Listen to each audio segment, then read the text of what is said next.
नमस्कार चलंतु नजर पकेबा आज दिनर किछि गुरुत्वपूर्ण खबर उपरे। बंगोपसागर रे लघुचाप संभावना रही। जीएसएफ परे ईसीएमडब्ल्यूएफ मध्य लघुचाप नहीं पूर्वानुमान देखाइछि। हेले बात्या संभावना को नहीं विभिन्न मॉडल रे द्वंद्व रही। आरंभरू एजाए जीएफएस मॉडल बात्या थिबा संभावना आकलन करिछि। एपरिकी एहा ओडिशा मुहा हेबा नहीं संभाव्य चित्र देखाइछि। हेले अन्य कोनोसी मॉडल एजाए बात्या नहीं कोनोसी पूर्वानुमान देखाई नाहांती।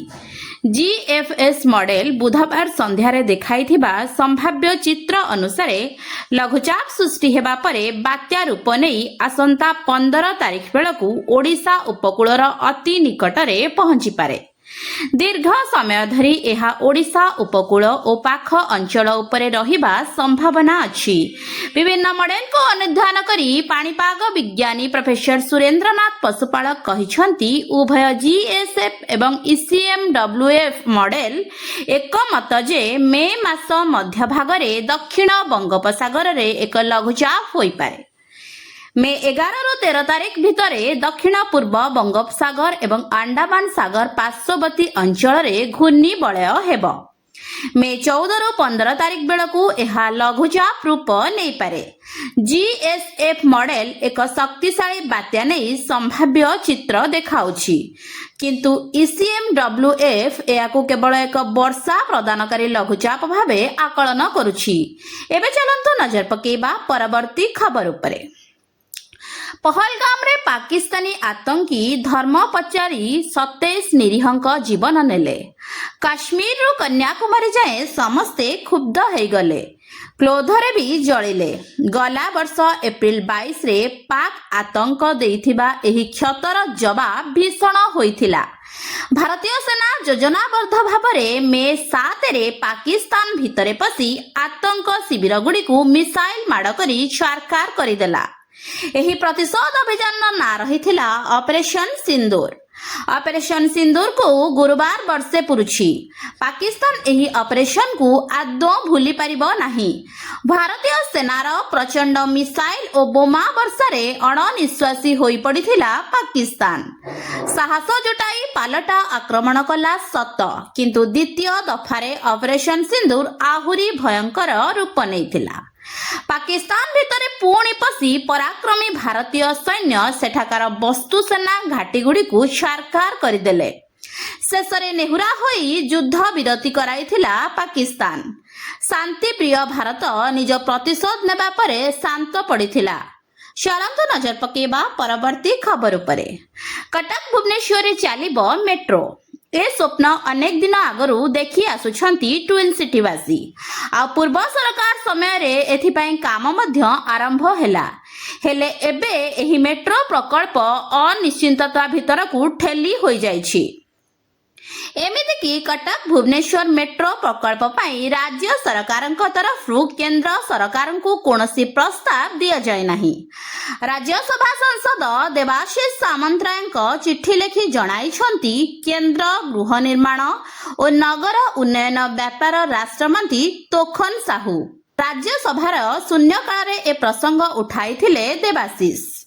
एबे एहा उपरे स्पष्टीकरण रखिछंती केंद्र गृह निर्माण और नगर उन्नयन व्यापार राष्ट्रमंत्री। चिठी रे उल्लेख करिछंती जे सहरांचल रे परिवहन व्यवस्था और मेट्रो रेल प्रकल्प राज्य सरकारक अधीन रे रहिछि, किंतु मेट्रो रेल प्रकल्प व्ययबहुल होइथिबारु सतर्कतार सह योजना करिवार आवश्यकता रहिछि। ट्विन सिटी गमनागमन व्यवस्था को अधिक क्रियाशील करिबा पई बस रैपिड ट्रांजिट सिस्टम बीआरटीएस अधिक उपयोगी।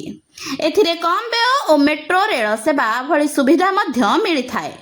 ट्रैफिक व्यवस्था और अन्य प्रसंग को दृष्टि रे रखी पीएमई बस सेवा योजना रे कटक और भुवनेश्वर पई 200 टी ईवी बस जोगाई दिया जायछि। एही सब कथा देखिले लागुछि आ मेट्रो प्रकल्प हेबार संभावना नाही। एबे चलंतु नजर पकेबा परवर्ती खबर उपरे। आसंता 25 रु बलांगीर रे रबी धान किणा। जिल्ला रे रबी ऋतुर धान किणा किणी पई प्रस्तुत बैठक सरिछि। आसंता 25 मे रु धान किणाकिणी हेब 125टी प्राथमिक कृषि समवाय समिति और 11टी महिला स्वयं सहायक गोष्ठी समुदाय 136 गोटी धान मंडी रे चाषी मानक ठारू रबी फसल किणा जिवो। एथिपाई जिल्लार 17,304 जन चाषी पंजीकरण करिसंती।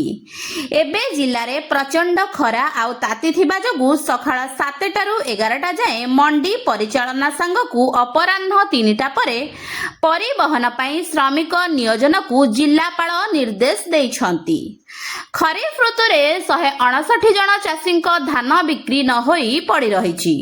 मिल मानकरे एबे भी धान और चाउल महजूद होई रही। एहाको तुरंत खाली न कले रबी ऋतुर धान किणाकिणी प्रभावित हेबो बोली कहचंती जिला कृषक महासंघ। एबे चलंतु नजर पकेबा परवर्ती खबर उपरे। पश्चिम बंग रे बीजेपी सरकार आसीबा परे दीघा जगन्नाथ मंदिर रु हटिबो धाम शब्द। सरकार गठन हेबा परे ओडिशा सरकार आरंभ करिबे उद्यम। एने सूचना दे कहिसंती राजस्व मंत्री सुरेश पुजारी।